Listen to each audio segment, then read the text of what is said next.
பாரம் என்ன செய்ய மாட்டாரா? ஒருபோதும் அவர் தள்ளாட மாட்டார் என்று சொல்லி வேதம் சொல்லுகிறது. ஹல்லேலூயா. அப்ப நம்முடைய பாரத்தை எங்க வைக்க வேண்டும் என்று சொல்லி வேதம் சொல்கிறது. கர்த்தர் மேல் என்ன செய்ய வேண்டுமா? நம்முடைய பாரத்தை வைக்க வேண்டும். ஹல்லேலூயா. நம்முடைய பாரத்தை கர்த்தர் மேல் வைக்கும் பொழுது அவர் நம்மை ஆதரிப்பார். ஹல்லேலூயா. இன்னைக்கு அனைத்து நம்முடைய பாரங்களை நாமே சுமந்துக்கலாம். வேண்டாம், பாவம். ஆண்டவர் பாவம். ஆண்டவர் யாருங்க? பாவம். அவர் விட்டலாம் அப்படி சொல்லிட்டு நம் தலைமையில் வைத்துக் கொள்வோம். அடுத்தது நம்ம செபிப்போம். கண்ணீரோடு கூட என்ன செய்வோம்? செபிப்போம். ஆண்டவரே, இந்த பிரச்சனையிலேருந்து எனக்கு விடுதலை தந்துருங்கப்பா அப்படி சொல்லுவோம். அப்புறம் கொஞ்சம் வெளியே போன உடனே கேட்பாங்க, மா உன் பிரச்சனை எப்படி இருக்குது அப்படி சொன்னேன். அது ஏன் சொல்கிறீங்க? என்னால் என்ன செய்ய முடியல, தாங்க முடியல. இப்போ தானம்மா நீ பாரத்தெல்லாம் எங்கே வச்ச? இயேசுடைய சமூகத்தில் நீங்கள் வைத்துங்க. ஆனால் திரும்ப என்ன செய்கிறோம்? அந்த பிரச்சனையை நம்ம எடுத்து நம்ம பேச பேச அந்த பிரச்சனை நம்மோடே இருக்கும். நம்ம வைத்துட்டு அமைதலாக போயிட்டு விடுமானால் அந்த பிரச்சனைக்கு நம்மளோட வாழ்க்கையில் ஒரு பெரிய விடுதலை உண்டாகும். இதை தான் சங்கீதக்காரர் சொல்கிறாரு, உன் பாரத்தை கர்த்தர் மேல் வைத்துடு, அவர் உன்னை ஆதரிப்பா, உன் காலை ஒரு நாளும் தள்ளாட ஓட்டுகிற தேவன் அல்ல என்று சொல்லுகிறார். ஹல்லேலூயா. இன்னொரு வசனத்தை கூட வாசிக்கலாமா? 1 பேதுரு 5:7. இது 1ஆம் தேதி சொன்னது தான். ஆனால் ஒரு சில காரியங்களை சொல்லி நம்ம இதர்களை கடந்து போவோம். அவர் விசாரிக்கிறவரானபடியால் உங்கள் கவலைகள் எல்லாம். ஏன் இந்த பாரத்தை அவர் மேல் வைக்க வேண்டும் என்று சொன்னால், அவர் நம்மளை விசாரிக்கிற தேவன். ஹல்லேலூயா. யாரும் நம்மளை விசாரிக்க மாட்டாங்க.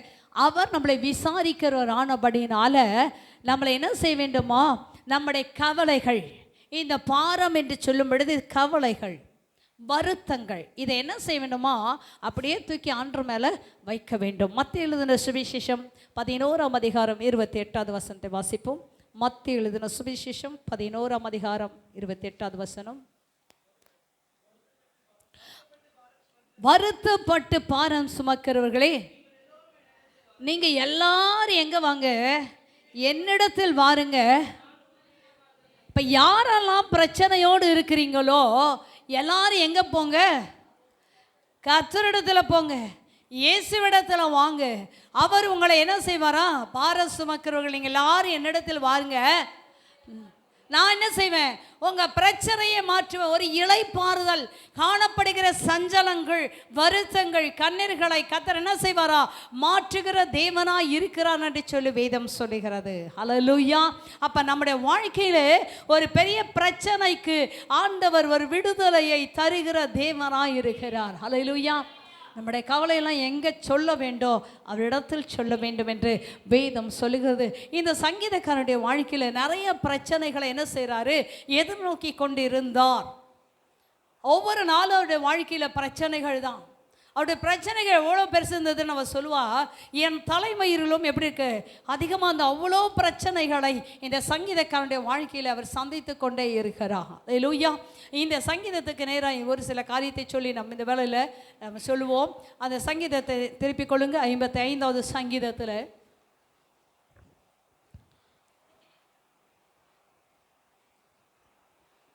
4வது வசனம் வாசிப்போம். என் இருதயம் எனக்குள் வியாகுலப்படுகிறது, என் இருதயம் எனக்குள் வியாகுலப்படுகிறது. மரண திகில் என் மேல் விழுந்தது. மரண திகில் என்ன செய்தா? அவர் மேல விழுந்ததா? எவ்வளவு பெரிய பிரச்சனை பார்த்தீங்களா? ஹல்லேலூயா. என் இருதயம் எனக்குள்ள என்ன செய்கிறது? கலங்கி கொண்டிருக்கிறது, வியாகுலப்படுகிறது. மரண திகில் என் மேல் என்ன செய்தா? விழுந்தது. அடுத்தது பயம், நடுக்கம் என்னை பிடித்தது. அருகடிப்பு, வெக்கப்பட்டு நிற்கிற. யாருக்கு முன்பாக நிற்கிறாரா? வெக்கப்பட்டு. தான் பெத்த பிள்ளைக்கு முன்பாக வெக்கப்பட்டு நின்றவர் யாரு? தாவீது. ஹல்லேலூயா. கர்த்தருக்கு முன்பாக இல்லைங்க, தான் பெற்ற பிள்ளைக்கு முன்பாக வெக்கப்பட்டு நிற்கிறார். அந்த பிள்ளை எழும்பி அப்சலோம் தன் தகப்பனை கொல்ல வேண்டும், தகப்பனுடைய ஆட்சியை பிடிக்க வேண்டும் என்று சொல்லி அவனுடைய சிங்காசனத்தை பிடித்துட்டு தாவீது அந்த தேசத்தை விட்டு, எருசலேமை விட்டு ஓடுகிறார். அவரும் அவரோடு கூட அவருடைய ஜனங்களும் ஓடிக்கொண்டிருக்காங்க. அவருடைய இருதயம் அப்படியே எப்படி இருக்குது? சஞ்சலம், பயம், அசிங்கப்பட்டு போகிறார். யோசித்து பாருங்கள். சிமேயி சொல்லுவான், இரத்த பிரியனே, சூதுள்ள மனுஷனே, நீ சவுலின் குடும்பத்துக்கு செய்ததை கர்த்தர் உன் தலையின் மேல் திரும்ப பண்ணினா, அதனால தான் உன் கற்பப்பிறப்பு உன்னை என்ன செய்து உனக்கு விரோதமாய் எழும்புகிறது. அவன் சொல்லிட்டு நீ தொலைந்து போன்னு சொல்லி திட்டுவான், அசிங்கப்படுத்துவான், அநேக வார்த்தைகளை சொல்லி, அது மாத்திரமல்ல அவன் மேல் கல்லெறிவான். அவன் கூட இருக்கவன் தாவீது சாதாரண ஆள் இல்லை. இந்த சிமேயை பார்த்தெல்லாம் அவன் பயப்படுவான். நான் கோலியத்தை பார்த்தே பயப்படலை. ஆனால் அவன் கூட இருக்கவன் சொல்லுவாங்க, ஆண்டவரே நீங்கள் சொல்லுங்க, அந்த செத்த நாயை இப்பயே நாங்கள் வெட்டி போட்டு வந்துடுவோம். பரவாயில்ல, அந்த செத்த நாய் என்ன செய்யட்டும், கொலைக்கட்டும். ஆண்டவர் அனுமதித்திருக்கார். அமைதெல்லாம் என்ன செய்வாங்க, கடந்து போவார். அல்லேலூயா. இது சஞ்சலம், வருத்தம், ஒரு அருகளிப்பு என்னை மூடிக்கொண்டது என்று சொல்லுகிறார். அது மாத்திரம் அல்ல, அடுத்த வசனத்தை சொல்லும் பொழுது சொல்றாரு, வாசிங்க. அப்பொழுது நான், எனக்கு புறாவை போல் சிறகுகள் இருந்தால், எனக்கு புறாவை போல சிறகுகள் இருந்தால் நான் பறந்து போய் நான் இளைப்பாறிப்பேன் சொல்றாரு. எனக்கு புறாவை போல சிறகுகள் இருந்தா நான் என்ன செய்வேன், பறந்து போய் விடுவனே, என்னால் முடியலையே. இளைப்பாறுதல் வேண்டும். அநேக ஜனங்களுடைய வாழ்க்கையில் இளைப்பாறுதல் இல்லை. வருத்தத்தோடு, கஷ்டத்தோடு, கண்ணீரோடு, அருகளிப்போடு, நிந்தையோடு இன்னைக்கு அநேக வேளையிலே நாம் காணப்பட்டு கொண்டிருக்கிறோம் ஜனங்கள். ஆனால் கர்த்தர் சொல்லுகிறார், உன் பாரத்தெல்லாம் என் மேலே என்ன செய்ய வச்சிடுன்னு சொல்கிறார். அல்லேலூயா. இந்த காலவெளியிலே தேவனுடைய பிள்ளைகளை இந்த மாற்று மாதத்தில் அடியிட்டு வைத்திருக்கோம். நீயே அந்த பாரத்தை வைத்திருந்தா கொஞ்ச காலத்தில் மனநிலை பாதிக்கப்பட்டவளா நீ என்ன செய்ய வேண்டும், நீ ஆஸ்பத்திரிக்கு போய் மாத்திரை வாங்கி சாப்பிட வேண்டும். அல்லேலூயா. மாத்திரைலாம் வேண்டான்னா நம்முடைய பிரச்சனையெல்லாம் ஆண்டோடைய மேலே வைப்போம். அல்லேலூயா. இந்த வாழ்க்கையில் பிரச்சனைகளை ஒண்டி தான் நான் பார்த்துருக்கேன், பாடுகளை ஒண்டி தான் பார்த்துருக்கேன். இந்த 1ஆம் தேதி இந்த வாக்குத்தத்தத்தை வார்த்தையை மாத்திரம்தான் எழுதினேன். எழுதி ஜோம் பண்ணி கொண்டு இருந்து என்னோடய வீட்டுக்கு பின்னாடி ஸ்கூல் பக்கம் இது என்ன செய்தாங்க, நான் என்ன சொல்கிறேன், அது வேணுக்குன்னு செய்தாங்களோ தெரியாது செய்தாங்களோ, தீப்பத்தி எரியுது, வீட்டுக்கு மேலே 10 அடி எரியுது.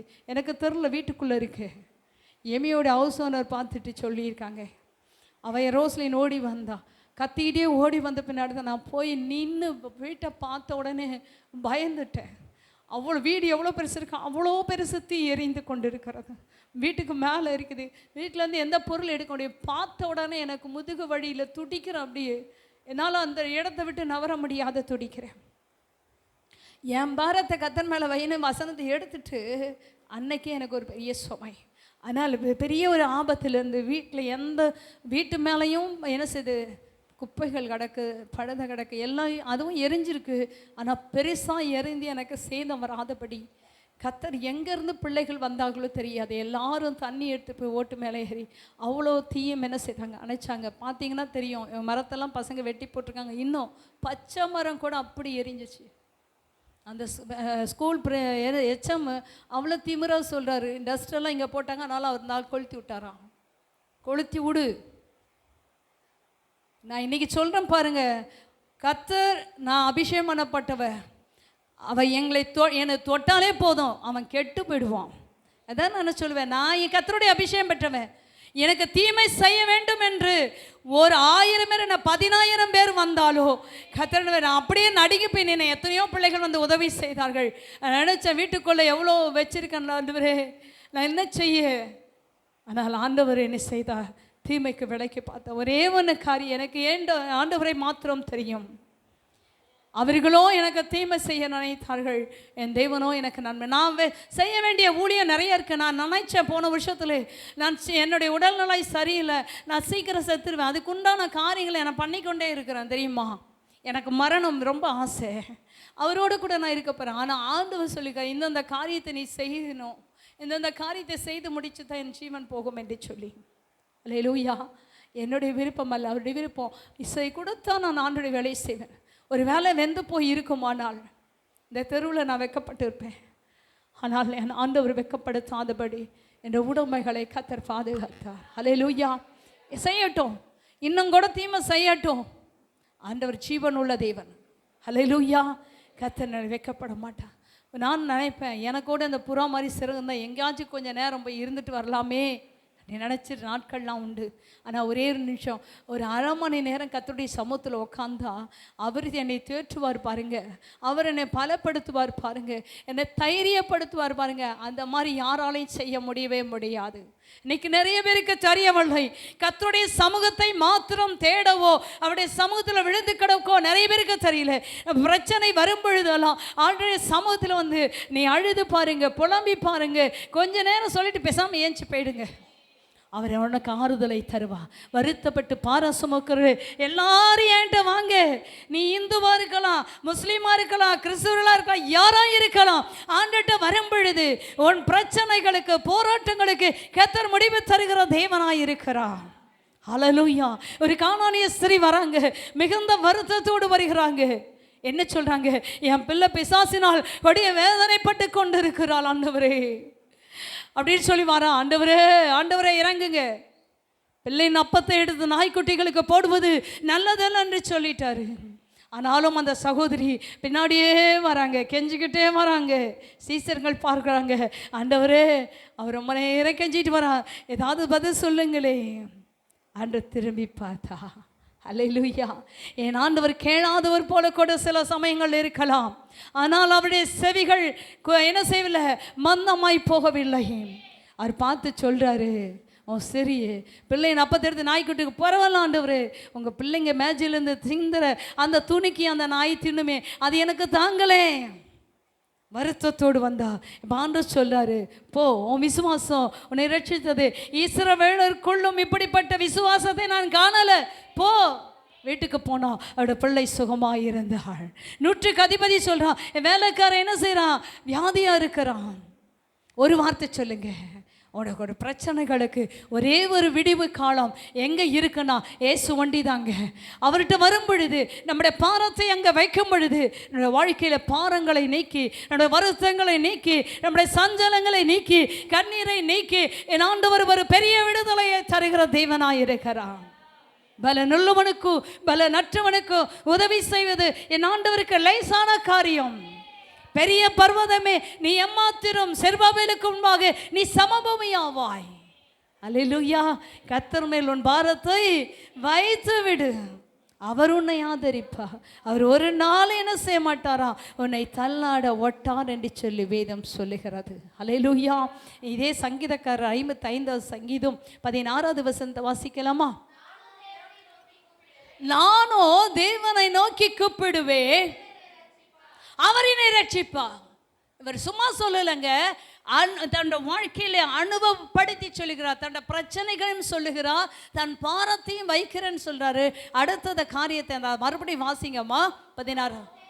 நானோ நானோ நானோ, ஹல்லேலூயா. அவர் சொல்றார், தனிப்பட்ட மனுஷன் நானோ கர்த்தரை தேவனை நோக்கி கூப்பிடுவேன், கர்த்தர் என்னை ரட்சிப்பார். எப்பெல்லாம் கூப்பிடுவாராம்? அடுத்த வசனம், அந்தி சந்தி மத்தியான வேளைகளிலும் நான் தியானம் பண்ணி முறையிடுவேன், அவர் என் சத்தத்தை கேட்பார். இன்னைக்கு காலையில் ஜெபம் பண்ணீங்களா? பாஸ்டர்மா, நான் நைட்டு வேலைக்கு போயிட்டு வந்தேன், நான் ரெஸ்டே எடுக்காத நான் சர்ச்சுக்கு வந்திருக்கேன். இது எவ்வளோ பெரிய காரியம். இன்னைக்கு தான் நான் சீக்கிரமாக எழுந்து சபைக்கு போகணும், குளிச்சு கிழிச்சு பல்ல தேய்ச்சிட்டு வந்திருக்கேன். சிலர் சொல்லுவாங்க அப்படி தானே. இன்னைக்கு காலையில் எழுந்து நான் ஆலயத்துக்கு போகிறேன், என்னோட பேசுங்க ஆண்டவரே, என்னை உடைத்து உருவாக்குங்க ஆண்டவரே, எனக்கு ஆலோசனை சொல்லித்தாங்க ஆண்டவரே. கேட்கறது கொஞ்சம் பேர் தாங்க. ஆனால் யாரெல்லாம் வேதம் சொல்லுது, தாகம் முழுவதும் என் தண்ணீரை ஊற்றுவேன், வறண்ட நிலத்தின் மேல் ஆறுகளை ஓட செய்வேன். யாரெல்லாம் வாஞ்சியோடு வராங்களோ அவங்க மேலெல்லாம் ஒரு அபிஷேகத்தையும் அவருடைய தேவைகளையும் கர்த்தர் சந்திக்கிற தேவனாக இருக்கிறார். இன்னைக்கு எத்தனை பேர் வாஞ்சியா இருக்கு, எத்தனை பேர் வேதத்தை வாசிக்கிறோம், விரும்பி வாசிக்கிறோம், வேதம் வாசிக்கிறோம். ஆனால் விரும்பி வாசிக்கிறவங்க எத்தனை பேர்? கர்த்தாவே, உடைய வேதத்தில் மகத்துவங்களை காணும்படி என் கண்களை திறந்தருளும். வேதத்தின்படி நடக்கிற உத்தமமார்க்கத்தா பாக்கியவான்கள், அவர்கள் நாணயம் அடையாமல் ஒளிமுக வாசல்ல சத்துருக்களோடு பேசுவார்கள். இது எங்கே இருக்கு? பைபிள்ல இருக்கு. ஹல்லேலூயா. இது தெரிஞ்சா நாம் சத்தியத்தை அதிகமாய் வாசிக்க ஆரம்பிப்போம். வாசித்தாலே போதுங்க, வாழ்க்கையில் ஒரு பெரிய பிரச்சனை. புரியுதோ புரியலையோ, உனக்கு புரியாது தான் நிறைய காரியம். பொறுத்தனைன்னு போட்டிருக்கோம், நீ பெருத்தனைன்னு படிப்ப, உனக்கு என்னத்தை விளங்கும்? அவர் தேற்றுவார்னு போட்டிருக்கோம், நீ அதை எழுத்துக்கூட்டி படிக்கங்காட்டி மாற்றி படிப்ப. பரவாயில்ல படின்ற, நான் படிச்சிடு. புரியுதோ புரியலையோ, உனக்கு தெரியுதோ தெரியல, படிச்சுட்டே இரு. அது உன்னை காப்பாற்றும், அது உன்னை பலப்படுத்தும், அது உன்னை ஆசீர்வதிக்கும். அல்லேலூயா. அப்போ சொல்கிறாரு, அவர் உன்னை விடுவிப்பாராம். அவர் எப்படி விடுவிப்பார்? அல்லேலூயா. நான் அந்தி சந்தி மத்தியான வேளைங்களில் கூப்பிடுவேன். 18வது வசனம், திரளான கூட்டமாய் கூடி என்னோடு எதிர்த்தார்கள். எனக்கு நேரிட்ட போரை நீக்கி என் ஆத்துமாவை சமாதானத்தோடு மீட்டு விட்டார். எனக்கு எவ்வளோ பிரச்சனை வந்தாலும் சரிங்க, அதில் எல்லாவற்றிலும் கர்த்தர் ஒரு பெரிய விடுதலையை தர என் ஆண்டவர் வல்லமையுள்ள தேவனாய் இருக்கிறார். அல்லேலூயா. அவர் உன்னை என்ன செய்வார்?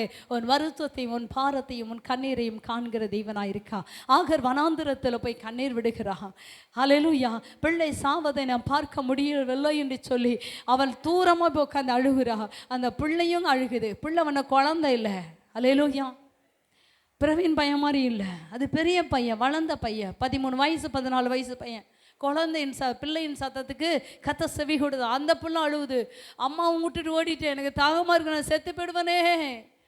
இஸ்ரவேலின் தேவனே, எங்கள் அப்பா ஆபிரகாம் ஆராதித்த தேவனே, எனக்கு தண்ணி தாங்கன்னு ஒரு சமயம் கேட்டிருக்கோம். அந்த குழந்தை என்ன செய்யறோம்? அந்த பையன், எங்கள் அப்பா ஆபிரகாமின் தேவனே, எனக்கு தண்ணி தாங்க, எங்கள் அம்மாவும் ஓடி போயிட்டாங்க, எனக்கு தண்ணி, நான் செத்து போயிடுவேனாட்டிருக்கிற அந்த பிள்ளை கூப்பிட்டுருக்கோம். பிள்ளையின் சத்தத்தை கத்தர் கேட்டா, அது பிள்ளை கத்தி மயங்கு கூட விழுந்திருக்கலாம். ஆகார பதிச்சர், ஆகார், பிள்ளை இருக்கிற இடத்துல ஒரு நீரூற்றை நான் உண்டாக்கினேன், போ. இவ்வளோ நேரம் தண்ணி தெரிஞ்சுதான் அந்த பையன் எப்பயோ குடிச்சிருக்கும்.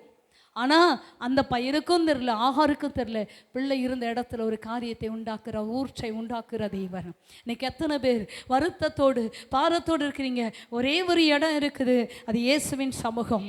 அது இயேசுவின் சமூகத்தில் வரும் பொழுது, அவரை நோக்கி பார்க்கும் பொழுது உன் வருத்தத்தை மாற்றுவார். நீ இருக்கிற இடத்துலையே கர்த்தர் உனக்கு அற்புதங்களை செய்ய ஒரு வல்லமையுள்ள ஒரே ஒரு வார்த்தை தான், உன் வருத்தங்கள் பாரங்கள் மாறும். அல்லேலூயா. இன்னைக்கு கர்த்தருடைய சமூகத்தில் இந்த மாதத்தில் முதல் வாரத்தில் வந்திருக்க உங்களுடைய பாரத்தை கர்த்தர் மாற்றுகிற தேவனா இருக்கா. நீங்கள் ஒன்றும் செய்ய வேண்டாம், அவர் மேலே வச்சிருங்க. அல்லேலூயா. 2வது ஒரு காரியம், நான் வசனத்தை அதிகமாக எடுக்கலை, ஒரு காரியத்துக்காக நாம் கடந்து போகிறோம். வாசிக்கலாமா? இந்த ஒரே ஒரு சங்கீத பகுதி வாசிப்போம். 116வது சங்கீதம் 1வது வசனத்தை வாசிங்கம்மா. கர்த்தரின் சத்தத்தையும் என் விண்ணப்பத்தையும் கேட்டதினால், அவர் உங்களுடைய வாழ்க்கையில் அவருடைய சத்தத்தையும் என்னுடைய சத்தத்தையும் என் விண்ணப்பத்தையும் கேட்டபடியால் அவரில் அன்பு கூறுவேன். அவர் தமது செவி எனக்கு சாய்த்தபடியால் நான் உயிரோடு இருக்கும் அளவும் வரை தொழுது கொள்ளுவேன். மரண கட்டுகள் என்னை சுற்றி கொண்டது, பாதாள இடுக்கண்கள் என்னை பிடித்தது, இக்கட்டையும் சஞ்சலத்தையும் அடைந்தேன். அப்பொழுது நான் கர்த்தருடைய நாமத்தை தொழுது கொண்டேன். கர்த்தாவே, என் ஆத்துமாவை விடு என்று கெஞ்சினேன். என்ன செய்தாரு? கர்த்தருடைய நாமத்தை தொழுது கொண்டா. அவட பிரச்சனைகள் வரும் பொழுது கர்த்தரை தொழுது கொண்டு கர்த்தருடைய சமூகத்துக்கு கடந்து போனா. அவர் மேல வைக்கணும். நீ ஏன் பேங்க்ல வச்சுட்டு சுத்துற? நீ ஏன் தலை மேல வச்சுட்டு சுத்திட்டு இருக்க? இறக்கி வச்சிடு. இந்த பிரச்சனை ஆண்டவரை விடுதலை தாங்க. அல்லேலூயா. விஷால் முன்னாடி வந்து, அம்மா பாஸ்டரம்மா சோத்திரணுமா, அப்படி சுற்றி இப்படி வந்து சோத்திரம் பாஸ்டரம்மானுமா, மறுபடி போக ஜோம் பண்ணி முடிச்சோன்னா பாஸ்டரம்மா சோத்திரணுமா, மறுபடியும் கொஞ்ச நேரம் கழித்து மறுபடியும் வந்து பாஸ்டரம்மா சோத்திரணுமா. ஆமாம், வீட்டுக்கு போகிற வரைக்கும் என்னை சர்ச்சுக்குள்ளே வந்துட்டானா எப்படியும் ஒரு 5 தடவை 6 தடவை பாஸ்டரம்மா சோத்திரம், பாஸ்டர் ஏய் இப்போ தான் பார்த்தியானியா அப்படின்னு சொல்லி கூட வைப்பேன். அவன் அதே பழகிட்டான், அது சோத்திரம் பண்ணுவா. அல்லேலூயா. நீ அதே மாதிரி ஆண்டுடைய சமூகத்தில் போய் நில்லு, துதி. கர்த்தருடைய பிரச்சனைகளை, இந்த சங்கீதத்தை வீட்டில் போய் வாசித்து பாருங்க. அவங்களோட பிரச்சனைக்கு ஒரே ஒரு விடிவு காலம். கர்த்தருடைய சமூகத்தில் போய் உன்னுடைய பிரச்சனையை வச்சுட்டிங்கன்னா போதும், அவர் உன்னை விடுதலையாக்க அவர் வல்லமையுள்ள தேவனாயிருக்கிறார். அல்லேலூயா. அவர் உங்களை விசாரிப்பார், அவர் உங்களை ஆதரிக்கிற தேவன். இப்போ வச்சிடுங்க பாரத்தை, அவர் உங்களை எப்படி ஆதரிப்பார் என்று சொல்லி ஒரு சில காரியத்தை இந்த வேளையிலே உங்களுக்கு சொல்லுகிறேன். கர்த்தர் நம்மை ஆதரிக்கிற தேவனாய் இருக்கிறார். சங்கீதங்களின் புஸ்தகம் 24வது சங்கீதம் 4வது வசனத்தை வாசிக்கலாமா? சங்கீதம்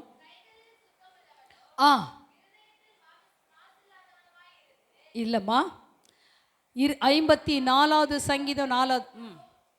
இதோ தேவன் எனக்கு சகாயர், ஆண்டவர் என்னை ஆதரிக்க, என் ஆத்துமாவை ஆதரிக்கிறோடே இருக்கிறார். 54வது சங்கீதம் 4வது வசனம். தேவன் எனக்கு சகாயர், ஆண்டவர் என் ஆத்துமாவை ஆதரிக்கிறவளோடு இருக்கிறார். அவர் என்னை ஆதரிக்கிற தேவன் என்று சொல்லி வேதம் சொல்கிறது.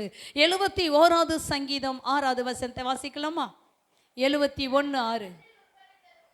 என்னம்மா? நான் கற்பத்தில் உற்பவித்தது முதல் உம்மால் ஆதரிக்கப்பட்டிருக்கிறேன், என் தாயின் வயிற்றிலிருந்து எடுத்தவர் நீரே, உம்மையை எப்பொழுதும் துதிப்பேன். ஹல்லேலூயா. அது மாத்திரம் முன்னாடி வசனமாங்க, கர்த்தராகிய ஆண்டவரே நீரே என் நோக்கம், என் சிறு வயது தொடங்கி என் நம்பிக்கையாக இருக்கு, என் கற்பத்தில் உற்பவித்தது முதல் உம்மால் நான் ஆதரிக்கப்பட்டு இருக்கிறேன். ஹல்லேலூயா. அப்ப ஆதரிக்கிற தேவன் எப்ப ஆதரிக்க ஆரம்பிச்சாரு? நான் எங்க அம்மா வயிற்றில் இருக்கவளே நான் ஆதரிக்க ஆரம்பிச்சார். ஹல்லேலூயா. இன்னைக்கு வரைக்கும் என்னை ஆதரிச்சுட்டே வராரு, என்னை பாதுகாத்துட்டே வராரு. அவருடைய கண்கள் என் மேலேயே இருக்குது. இன்னைக்கு நிறைய பேர் என்ன சொல்லுவாங்க, ஆண்டவர் எங்கெங்க இருக்காங்க, ஆண்டவர் இருக்காரா, எனக்கு ஆண்டவர் மேலே இருக்க நம்பிக்கையே போயிடுச்சு. ஹல்லேலூயா. நிறைய பேர் சொல்லுவாங்க. ஏன் என்னாச்சு தெரியல, தேடுனா தானே, அவரை தேடுனா தானுங்க. நிறைய பேர் ஆண்டு என்னை கைவிட்டார், நீ சும்மா இருங்க, ஆண்டு என்னை கைவிட்டுட்டாரு, நான் எக்ஸாமில் நல்லா மார்க் வாங்கணும்னு நான் ஜோம் பண்ணேன், நான் என்ன செய்யலை, மார்க்கே எடுக்கலை. நீ ஒழுங்காக படித்தா ஏன் மார்க் வாங்க மாட்டேன்?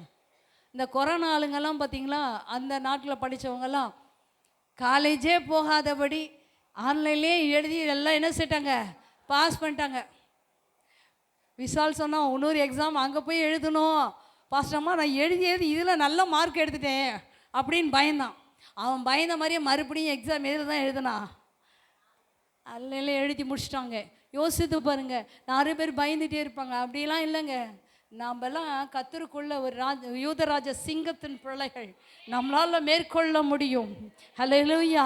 நம்மளால் கர்த்தர் என்ன செய்கிற, கற்பத்தில் உற்பவித்தது முதல் ஆதரித்து கொண்டிருக்கிற தேவன் உன்னோட கூட தான் இருக்க. நிறைய வேளை நாம் தான் மறந்து போகிறோம், என் ஆண்டவர் என்னோட இருக்கிறாரா இல்லையா, ஏன் எனக்கு ஆண்டவர் என்னோடு இருந்தால் ஏன் இந்த காரியங்கள் என் வாழ்க்கையில் நடக்க வேண்டும், சம்பவிக்க வேண்டும், இதை தான் சொல்லுவோம்.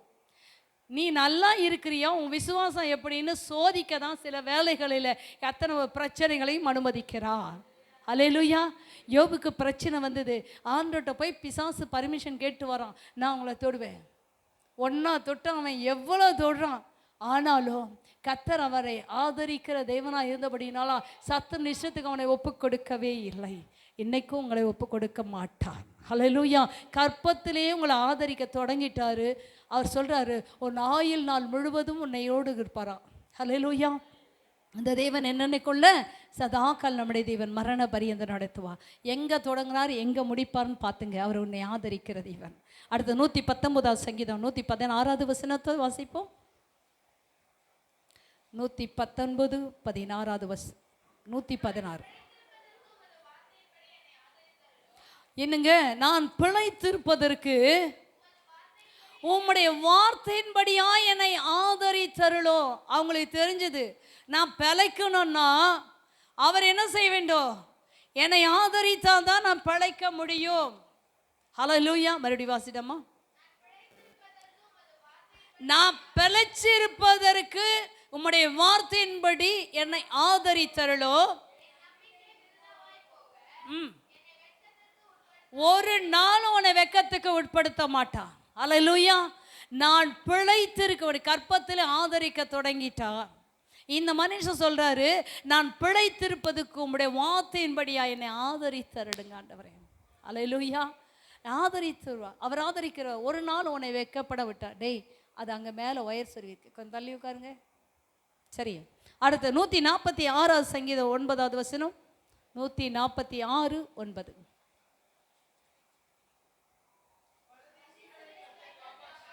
பரதேசிகளை கர்த்தர் காப்பாற்றுகிறார். யாரெல்லாம் ஆதரிக்கிறாரா? பரதேசிகளை கர்த்தர் காப்பாற்றுகிறார். திக்கற்ற பிள்ளைகளையும் விதவைகளையும் கர்த்தர் ஆதரிக்கிறார். அவங்க வழியே கவிழ்த்து போடுவார். ஆனால் இன்னைக்கு நம்ம எல்லாராலும் கைவிடப்பட்டு இருக்கலாம், அல்ல ஒதுக்கப்பட்டு இருக்கலாம். அன்று சொல்லாரு, நீ திக்கற்ற பிள்ளையா அல்லது விதவையா, உன்னை கர்த்தர் ஆதரிப்பார். அவர் தான் அவர்களை என்ன செய்கிறார்? ஆதரிக்கிற தேவன் என்று பேச. அதனால தான் இந்த சங்கீதக்காரர் எல்லாமே ஒரு பெரிய அனுபவத்தோடைய அவருடைய வாழ்க்கையில் எல்லாம் இந்த சங்கீதங்களின் புஸ்தகம் ஒரு தீர்க்க தரிசனமாகவே எழுதப்பட்டு இருக்கிறது. ஹல்லேலூயா. ஆதியாகமம் 45ஆம் அதிகாரம் 7வது வசனத்தை வாசிப்போம். ஆதியாகமம் 45:7.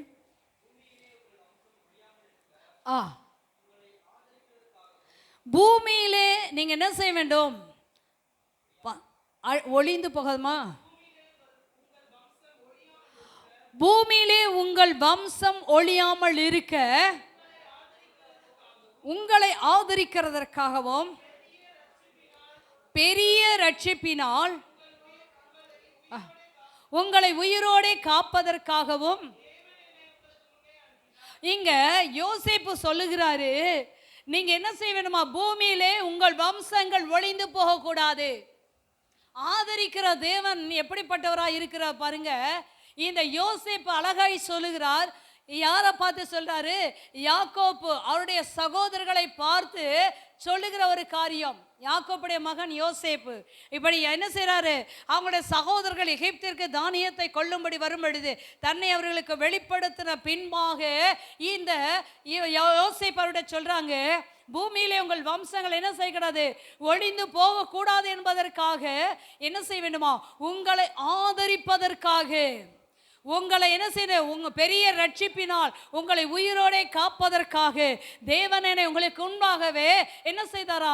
அனுப்பினார். எங்க அனுப்பினார்? எகிப்துக்கு தேசத்துக்கு அனுப்பினார். ஒருவேளை இந்த சகோதரர்கள் அவரை கொன்னு போடணும் அப்படின்னு நினைச்சாங்க.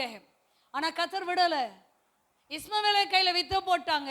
அவனுங்க போய் அப்பாட்ட என்ன செய்தாங்க? நாடகம் நடித்தாங்க, உன் பையன் செத்துட்டான்னு சொல்லிட்டு. ஆனால் ஆண்டவருடைய பெரிய திட்டம் இருந்தது. இனி யோசேப்பு எகிப்துக்கு போக வேண்டும். இஸ்ரவேல் ஆகிய இந்த யாக்கோப்பு அழிந்து போகக்கூடாது, அவருடைய சந்ததி அழிந்து போகக்கூடாது, அவன் மூலமாய் வாக்குத்தத்தங்கள் நிறைவேறும் என்பதற்காக இந்த யோசேப்பை அதற்கு முன்பாகவே கர்த்தர் எகிப்துக்கு அனுப்புகிறார். இன்னைக்கு கர்த்தர் நம்மை ஆதரிக்கிற தேவன். உனக்காக, உனக்கு நன்மை செய்யும்படியாக உனக்கு முன்னாடியே ஒரு ஆளை எப்பயும் ஆயத்தம் பண்ணி வைத்திருக்கிறார். ஹல்லேலூயா. பாருங்க, எவ்வளோ நாளைக்கு பின்பாக இந்த ரட்சிப்பு இஸ்ரவேலுக்கு உண்டாக வேண்டும் என்பதற்காக யோசேப்பை எகிப்துக்கு கர்த்தர் அனுப்பினார். அங்கே போய் அவன் என்ன செய்றான்? போத்திபார் வீட்டில் இருந்தான், அதுக்கு சிறைச்சாலையில் இருந்தான். அதுக்கு பின்பாக கர்த்தர் அவனை உயர்த்தி கொண்டு வந்து ராஜாவுக்கு அடுத்த ஸ்தானத்தில் வைக்கிறான். எகிப்து தேசம் முழுவதும் கையை ஆட்டக்கூடாது, காலை ஆட்டக்கூடாது, அந்த அளவுக்கு ஒரு பெரிய பதவியை கர்த்தர் கொடுத்து இஸ்ரவேல் ஜனங்களை ஆதரிக்கும்படியா கர்த்தர் யோசேப்பை எகிப்துக்கு கொண்டு போனார். இனி கர்த்தர் உங்களை ஆதரிக்கும்படியா கர்த்தர் ஹல்லேலூயா உங்களோடு இருக்கிறார். அவர் யாரையும் ஒருவர்த்தரை ஆயத்தப்படுத்தி வைத்துக் கொண்டே இருக்கிறார். ஹல்லேலூயா. நீங்களும் நானும் ஒளிந்து போவது, அழிந்து போவது தேவ சித்தம் அல்ல.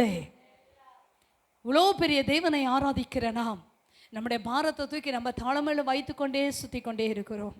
ஹல்லேலூயா. வேண்டாம், இன்னைக்கு ஒரு பொருத்தனை பண்ணுங்க. என் பாரத்தெல்லாம் உங்கள் மேலே வச்சுட்டு அமைதியாக இருப்பேன். அதுக்கு நீ சும்மா உட்காந்துட்டு இருக்கக்கூடாது. ஆண்டவரே, என் பாரத்தெல்லாம் உங்கள் மேலே வச்சுட்டேன். நான் வேலையை போய்ட்டு நைட்டு 8 மணிக்கு தான் வருவேன். வந்தனா சோறு சாப்பிடுவேன், படுத்து தூங்குவேன். நீங்கள் பார்த்துங்க, அப்படியெல்லாம் சொல்லாதீங்க. அந்தி சந்தி மத்தியான வேலை தொழுது கொண்டாங்க, கர்த்தருடைய நாமத்தை தொழுது கொண்டே இருந்தாங்க. அவங்க பிரச்சனை மாறிக்கொண்டே இருந்தது. ஹல்லேலூயா. அடுத்த வசனத்தை, இன்னொரு வசனத்தை வாசிக்கலாமா? அதே ஆதியாகமம் 48ஆம் அதிகாரம் 15வது வசனத்தை வாசிப்போம். ஆதியாகமம் 48:15. அவன் யோசேப்பை ஆசீர்வதித்து பிதாக்களாகிய ஆபிரகாம்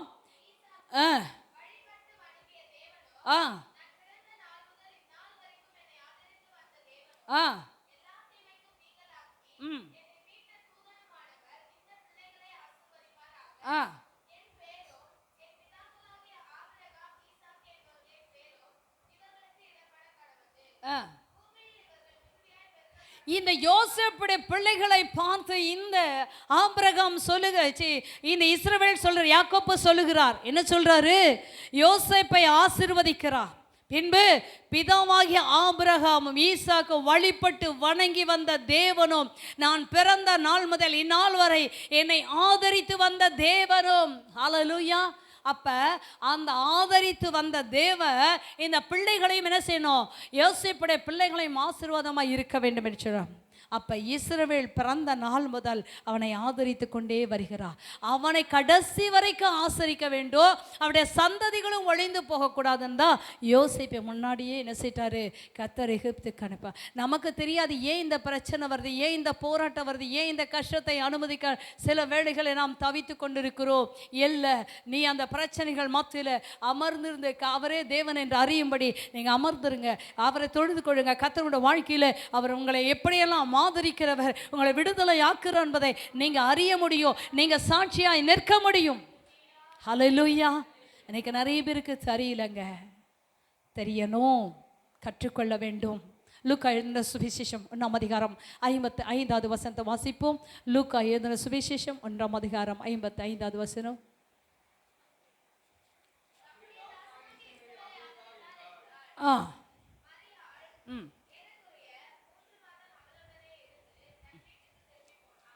ஆதரித்தார். தம்முடைய தாசனாகிய இஸ்ரவேலை கர்த்தர் என்ன செய்தாரா?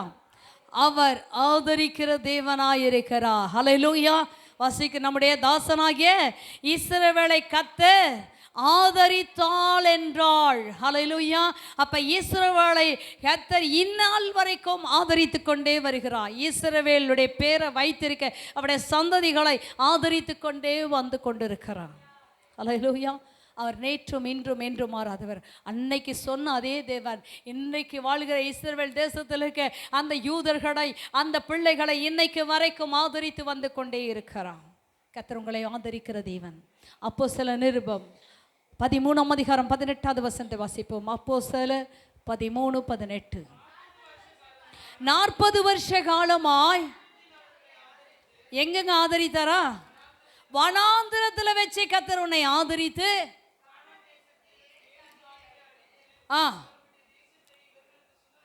இவர்களுக்கு சுதந்திரமாகவே தந்தார். 40 வருஷம் கர்த்தர் அவர்களை ஆதரித்து கொண்டு வந்தார். ஹல்லேலூயா. இன்னைக்கு நமக்கு எத்தனை வயசு? எனக்கு 53 வயசு. இதுவரைக்கும் கர்த்தரை ஆதரித்து வருகிறார். ஹல்லேலூயா. கர்த்தர் ஒரு நாள் நம்மளை கைவிடவே மாட்டாங்க. எல்லா சூழ்நிலையிலுமே கர்த்தர் கைவிடுவா. நான் திரும்ப திரும்ப நினைப்பேன், குரோம்பேடு ஜிஹெச் பார்க்கும் பொழுதெல்லாம், ஆண்டவரே அவரை எடுத்துட்டீங்க, நான் என்ன செய்யறது? அழுதேன். என்ன செய்யறது? ஸ்தாபனம் கைவிடும், என்ன செய்யறது ஆண்டவரே? அன்றைக்கி ஒரு ஊழியக்காரர் வந்து சொன்னார், எலியா நான் அபிஷேகம் எலிசாக்கு ரெட்டிப்பாக இருக்கும்போது கர்த்தர் ஒன்று எடுத்து பயன்படுத்தப்பார், அவர் செய்ததை காட்டிலும் மகிமையான ஒரு ஊழியத்தை நீங்கள் செய்வீங்கம்மா. அந்த ஒரு வார்த்தை தான் சொன்னார். சோறு யார் தருவா? வாடகை யார் தருவா? அல்லேலூயா. அவர் வாக்குத்தத்தம் பண்ணின தேவன் உண்மை உள்ள தேவன் அல்லவா? நான் சோத்துக்காக தான் அழுதேன். இன்னைக்கும் நான் நினச்சி பார்க்கறது, ஆண்டவரே நான் சாப்பாட்டுக்கு என்ன பண்ணுறது, வாடகை என்ன பண்ணுறது? அல்லேலூயா. சோறு கொடுத்தா, துணி கொடுத்தா, சொந்த இடத்தை வாங்கி ஊழியத்தை செய்ய கர்த்தர் கிருபைதா. இன்னைக்கும் 4 பேருக்கு கொடுக்கிற அளவுக்கு கர்த்தர் இந்த கரங்களை பலப்படுத்தி கொண்டிருக்கிறார். என் வீட்டில் அப்பத்தையும் தண்ணீரையும் ஆசீர்வதித்து என்னை ஆதரித்து வருகிறார். அவர் ஜீவனுள்ள தேவன், அவர் மெய்யான தேவன். நான் ஆராதிக்கிற தேவன் கல்லோ மண்ணோ மரமோ அல்ல, வானத்தை பூமி உண்டாக்கின தேவன். அவருடைய அனாதி தீர்மானம் ஒன்று இருக்கிறது, அவருடைய அனாதி தீர்மானம் இருக்கிறது. அதன்படியாகவே கர்த்தர் நம்மை ஆதரிக்கிற தேவன். தாயின் கருவிலே ஆதரித்த தேவன், பிறந்த நாள் முதல் இந்நாள் வரைக்கும் என்னை ஆதரித்து வந்த அதே தேவன் உங்களை ஆதரிப்பார் என்று சொல்லி கர்த்தர் அந்த யோசேப்புடைய பிள்ளைகளை ஆசீர்வதித்தார். இந்த காலங்களில் நான் உங்களை சொல்கிறேன், அந்த தேவன் உங்களை ஆதரிப்பார், உங்களை நடத்துவார். ஹல்லேலூயா, ஹல்லேலூயா. 40 வருஷம் இஸ்ரவேல் ஜனங்களை நடத்தினது போல உங்களுடைய வாழ்க்கையிலோ உங்கள் ஆயுள் முழுவதும் கர்த்தர் உங்களை ஆதரித்து நடத்துவார். ஹல்லேலூயா சொல்லுமா? ஹல்லேலூயா, ஹல்லேலூயா. ஒரு காரியம், நீதிமானை ஒருபோதும் தள்ளாட ஓட்டார். ஹல்லேலூயா. ரொம்ப வசனம் இருக்க. நான் என்ன 10 மணிக்குள்ளே முடிச்சோமா பிள்ளைகள் என்ன செய்வாங்க, காணிக்கை பாட்டு பாடுவாங்க அப்படின்னு பிளான் பண்ணிட்டேன். அதனால் வசனத்தெல்லாம் ரொம்ப என்ன செஞ்சிட்டேன், குறைச்சிட்டேன். ஏன்னா நிறைய சொன்னாலும் நீங்கள் கேட்குறீங்களா கேட்டு போகிறீங்களா தெரியல, கேட்கக்குள்ள நல்லா தான் இருக்குது. ஆனால் திருப்பி கேட்டால் என்ன செய்யுது, பாஸ்டர்மா இன்னைக்கு ரொம்ப நல்லா இருந்து பிரசங்கம், நான் திரும்பி கேட்பேன் நான் என்னெல்லாம் பண்ணுவேன். அதை கேட்கறனால எங்கிட்ட பேசுறதே இல்லை ஜனங்க. இவங்க அடுத்தது இதை கேட்பாங்க, எது உனக்கு பிரயோஜனமாக இருந்தது, எந்த வார்த்தை உனக்கு பிரயோஜனமாக இருந்தது, பாரத்தை வைக்கிறது பிரயோஜனமாக இருந்ததா, அடுத்தது ஆதரிக்கிறான்றது பிரயோஜனமாக இருந்ததா, அல்லது நீதிமானை தள்ளாட ஓட்டான்ற பிரயோஜனமா? ஏதோ ஒரு வசனம்னாச்சும் உன்னை தொடும், ஒரு வசனம் உன்னோடு பேசும். எல்லாமே பேசலனாலும் அந்த வார்த்தை உன்னை பிடிக்கும். ஹல்லேலூயா. அதை சொல்லுங்க, உளராதீங்க, சொல்லுங்க. அந்த வார்த்தையை மனசில் கொண்டு வாங்க. நீ தனியாக நடந்து போக பொழுது படுத்திருக்கும் பொழுது இந்த வசனங்களை குறித்து பேசிகிட்டே இருங்க. என்னை வார்த்தைலாம் உங்கள் மேலே வைக்கிற ஐயா, என்னை ஆதரிக்கிறேன்னு சொன்னீங்களே, ஆதரிங்க ஆண்டவர், என்னை நடத்துங்க ஆண்டவர். என் நீதிமான ஒருபோதும் தள்ளாட ஓட்டன்னு சொன்னீங்களே, என் காலம் என்ன செய்யாதீங்க, தள்ளாட ஓட்டாதீங்க. இப்போல்லாம் நீதிமான் யாருன்னு நான் சொல்ல மாட்டேன், ஆனால் நீதிமான் தள்ளாட ஓட்டாத மாத்திரம் உங்களுக்கு சொல்கிறேன். ஹல்லேலூயா. நீதிமான் யாருன்னு இன்னொரு நாளைக்கு சொல்லி ஒரு கேள்விக்குறி போட்டு நீயா அப்படின்ற மாதிரி நீயா நானான்னு சொல்லி நடத்துவாங்க. நான் அப்படி சொல்ல, ஒரே ஒரு வார்த்தை நீயா அப்படின்றத நான் என்ன செய்ய போகிறேன், சொல்லி தரப்போகிறேன். இன்னைக்கு நீதிமானை ஒருபோதும் தள்ளாட விட்டார். சொல்லலாமா? சங்கீதங்களின் புஸ்தகம் 5ஆம் அதிகாரம் 12வது வசனத்தை வாசிப்போம். சங்கதிகள் புஸ்தகம். கர்த்தாவே நீ நீதிமானை ஆசீர்வதித்து காருண்யம் என்னும் கேடகத்தினால் அவனை சூழ்ந்து கொள்ளுகிறீர். அவர் அவனை சூழ்ந்திருக்கும் பொழுது நீ எப்படி தள்ளாடுவ, நீ எப்போ கீழே விழுவ? விழவே மாட்டோம். அல்லேலூயா. நம்ம தனியாக இருந்தால் கீழே விழுந்துருவோம். ஆனால் அவர் என்ன செய்கிறாரா, நீதிமானை ஆசீர்வதித்து காருண்யம் என்னும் கேடகத்தினால் அவனை சூழ்ந்து கொண்டிருக்கிறார். அதனால தான் வேதம் சொல்லுது, நீதிமானை ஒருபோதும் என் ஆண்டவர் தள்ளாட ஒட்டார் என்று வேதம் சொல்லுகிறது. ஹல்லேலூயா. சங்கீதம் 66:9 படிக்கலாமா?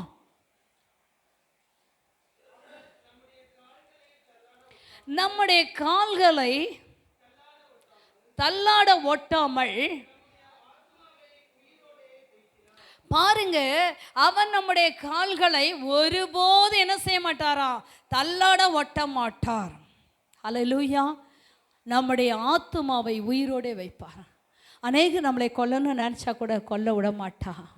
உன் காலை தள்ளாட விட்டாமா. அதனால தான் சங்கீதக்காரர் 91ஆம் சங்கீதத்தை சொல்லுகிறாரு, உன் பாதம் கல்லில் இடராதபடி அவர்கள் தங்கள் கைகளில் ஏந்தி கொண்டு போவார்கள். நீ சிங்கத்தின் மேலும் விரியன் பாம்பை மேல் நடந்து பால சிங்கத்தின் வலு சர்ப்பத்தை மிதித்து போடுவாய். அவன் என்னிடத்தில் வாஞ்சியா இருக்கபடி அவனை விடுவிப்பேன், நாமத்தை அவன் அறிந்திருக்கபடியா அவனை உயர்ந்த அடைக்கலத்தை வைப்பேன். உன் பாதம் கல்லில் இடரக்கூடாது, நீ கீழே விழக்கூடாது என்பது தேவனுடைய திட்டம். ஹல்லேலூயா. அப்போ சொல்கிறார், நீதிமான ஒருபோதும் தள்ளாட, உன் காலை அவர் தள்ளாட ஒட்ட மாட்டாங்க. உன் ஆத்துமாவை உயிரோடு காக்கிற தெய்வனாயிருக்கிறார். ஹல்லேலூயா. எத்தனை பேர் இதை நம்ம ருசித்து பார்க்கணும். இது வரைக்கும் நீங்கள் ருசிக்கலைன்னா ருசிக்க ஆரம்பிங்க. வார்த்தையை படிங்க, கர்த்தருடைய வார்த்தையை படிங்க. அது உங்களுக்கு வாழ்க்கை பாதத்துக்கு தீபமும் பாதைக்கு வெளிச்சமாக இருந்து உங்களை நடத்தும். நீங்கள் ஒரு நாளும் கீழே விட மாட்டீங்க. வாலிபன் தன் வழியை எதனால் சுத்தம் பண்ணுவான்? நான் கேட்குறவங்க சொல்லுங்கன்னு சொன்னால் நீங்களே சொல்லிட்டீங்களா? வாலிபன் தன் வழி எதனால் சுத்தம் பண்ணுவான்? தேவனுடைய வசனத்தினால் தன்னை காத்து கொள்கினால் தானே. யாராவது டக்குன்னு எடுத்து வாலிப பிள்ளைங்க வாசிங்க. ஐயோ, இது தெரிஞ்சிருந்தா நான் முன்னாடி எடுத்திருப்பேனே. எங்கே இருக்கு? சங்கீதத்தில் இருக்கா? நீதிமொழிகள்ல இருக்கா? பிரசங்கியில் இருக்கா? நல்லா பொழைச்சிங்க, வாசிங்க.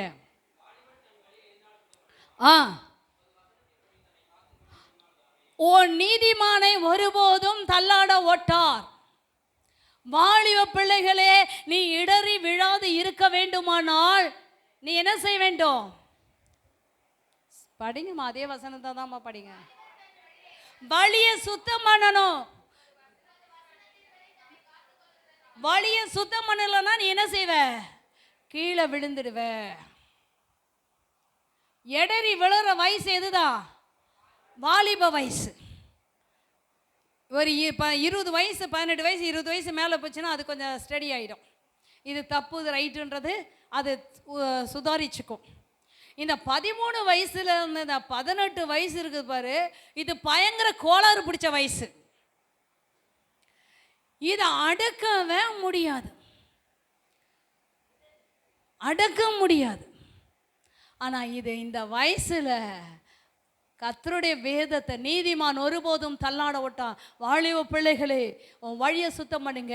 வாலிப நாட்களிலே தானியேல், அனனியா, அசரியா, மிசாவேல் எகிப்துக்கு கொண்டு போகப்பட்டாலும் அவர்கள் நீதிமானை தள்ளாட விட்ட அந்த இடத்துல எவ்வளோ பிரச்சனைகள் மத்தியிலும் ஆண்டுக்காக நின்னபடியினால்தான் அந்த எகிப்தில் கர்த்தருடைய நாமம் மகிமைப்பட்டது. இஸ்ரவேலின் தேவனை தேவன் என்று சொன்னாங்க. உன் காலை தள்ளாட விட்டாருமா? ஏன்?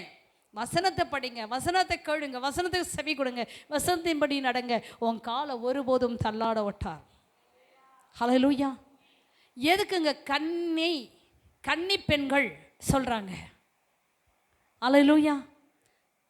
ஆண்டவர் மணவாளனாகிய இயேசு வரும் பொழுது மணவாட்டியாகிய அவள் கடந்து போக வேண்டும்.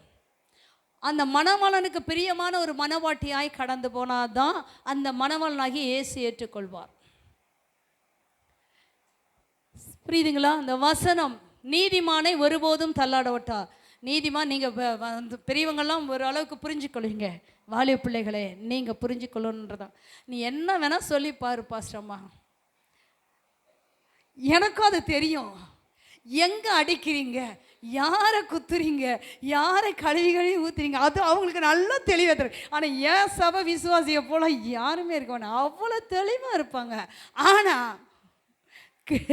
என்ன மாட்டாங்க, செவி கொடுக்க தான் மாட்டாங்க. அந்த வசனத்தை குறித்த ஒரு பயம் நடுக்க எனக்கு வராது. வரணுங்க இப்போ இல்லைங்க, கடைசி வரைக்கும் நீ தள்ளாட மாட்டேன்.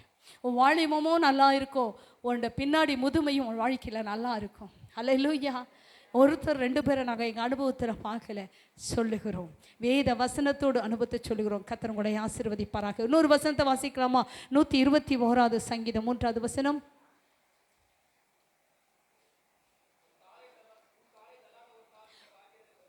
உன் காலை தள்ளாட ஒட்டார், உன்னை காக்கிறவர் உறங்கார். இஸ்ரவேலை காக்கிறவர் தூங்குவதில்லைம்மா, உறங்குவதில்லை, தூங்குவதில்லை. சரியா? நானும் அப்படி தான் மாற்றி மாற்றி உங்களை மாதிரி படிப்பேன். சரியா? மறுபடியும் படிங்க. இதோ இஸ்ரவேலை காக்கிறவர் உறங்குவதுமில்லை, தூங்குவதுமில்லை. கர்த்தர் உன் காலை என்ன செய்ய மாட்டார்? தள்ளாடவே ஓட்ட மாட்டார். நமக்கு வயசாக கால் கை என்ன செய்யும்? தடுமாறி கொண்டாகும்.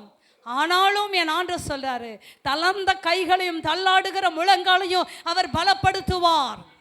ஹல்லேலூயா. ஆண்டவர் சொல்ல, உன் காலை நான் தள்ளாட ஓட்ட மாட்டேம்மா, நீ பயப்படாத.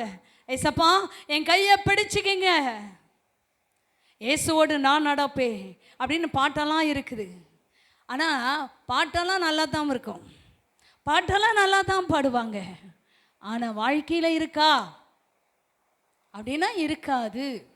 அப்படிலாம் இல்லைங்க. அவர் உன்னை காலில் தள்ளாட மாட்டா, உன்னை காக்கிற தெய்வ உறங்கவும் மாட்டா, தூங்கவும் மாட்டா. அப்போ உன் கூட நடந்து வர்றவ எப்படி வந்துட்டுருக்காரு? உன் கையை பிடிச்சிட்டு உன்னோட வர்றவர் தூங்க மாட்டார்.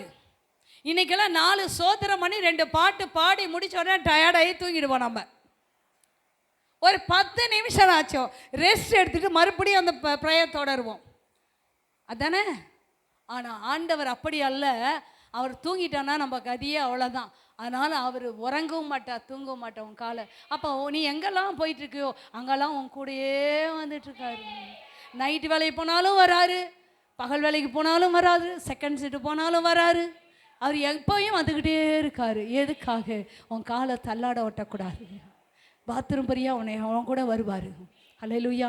எத்தனையோ பேர் பாத்ரூம் போவாங்க, அங்கே தான் டைல்ஸ் போட்டு வச்சுருக்கியே, நல்லா வளன்னு கீழே விழுந்து இடுப்பு ஒடிஞ்சு என்ன செய்த கிட்னியில் போய் கூத்தி முடியவே முடியாது, தூக்கிட்டு போங்கன்றுவாங்க.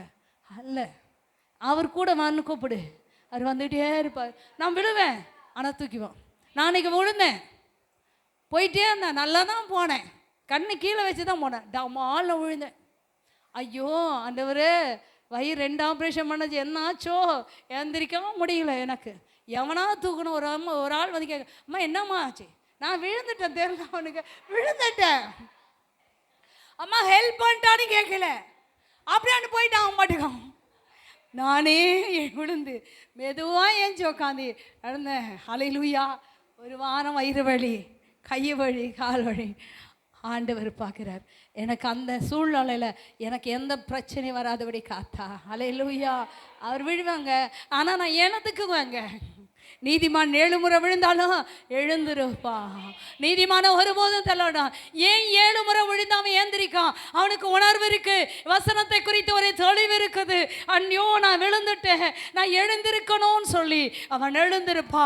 இப்படிப்பட்ட நீதிமானை ஒருபோதும் தள்ளாட விட்டான். சில நீதிமான்கள் என்ன செய்வாங்க, பண்ணியை போல சேத்துல விழுவாங்க. விழுந்தோன்னு அது ரொம்ப நல்லா இருக்குன்னு படுத்துக்குவாங்க. இவங்களை எப்படி தூக்க முடியும்? அவங்க ஏந்திரிக்க மாட்டாங்க. ஆனால் நீதிமான் அதே சேத்துல விழுந்தா கூட எழுந்து நிமிர்ந்து நிற்பான். ஹல்லேலூயா. அவனுக்கு தெரியும் வசனம் எதுன்னு. அதனால தான் சொல்ல, நீதிமான ஒருபோதும் தள்ளாட விட்டா. ஹல்லேலூயா. உன்னை காக்கிற உறங்கா, இதோ இஸ்ரவேலை காக்க தூங்குவதும் இல்லை உறங்குவதும் இல்லை. கர்த்தரின் மேல் உன் பாரத்தை வைத்துடு, உன் வருத்தம் கவலையெல்லாம் வைத்துடு, அவர் உன்னை ஆதரிப்பா. உன்னை ஒருபோதும் தள்ளாட விட்டா. யாருக்கு முன்னாடியும் தள்ளாட விட்டமா. உன் சொத்தை பிடுங்குன்னு நினச்சிட்டு இருக்காங்களா, அவங்க முன்னாடி உன்னை தள்ளாட விட்ட மாட்டேன். உன் கண்ணா பார்ப்ப, உன் கண்களால் பார்ப்பாய், துன்மார்க்கரின் பலனை நீ காண்பாய். ஹல்லேலூயா. யார் சொத்து நமக்கு வேண்டாம், நம்ம சொத்து யாருக்கும் போக வேண்டாம். யாருடைய பணமும் அநியாயமாக நம்ம எடுக்க வேண்டாம். நம்மளுடைய காரியம் யாருக்கு அநியாயமாக போக ஆண்டவர் விடவே மாட்டார். ஹல்லேலூயா. ஹல்லேலூயா. கண்களை மூடி தெய்வ சமத்தில் செபிப்போமா. ஆண்டவரே, நன்றியோடு துதிக்கிறோம். நீதிமானை ஒருபோதும் நீர் தள்ளாட ஒட்ட மாட்ட தேவன் ஆண்டவரே. நீர் எங்களை காக்கிற தேவன் ஆண்டவரே. சொல்லுவோமா, ஆண்டவரே மை ஸ்தோத்திரிக்கிறோம் ஐயா. எங்களை பஞ்ச காலத்தில் உயிரோடு காக்கிற தேவன் ஆண்டவரே. ஆண்டவரே, பஞ்ச காலத்தில் எங்களை உயிரோடு காக்கிற தேவன் ஐயா. ஹல்லேலூயா.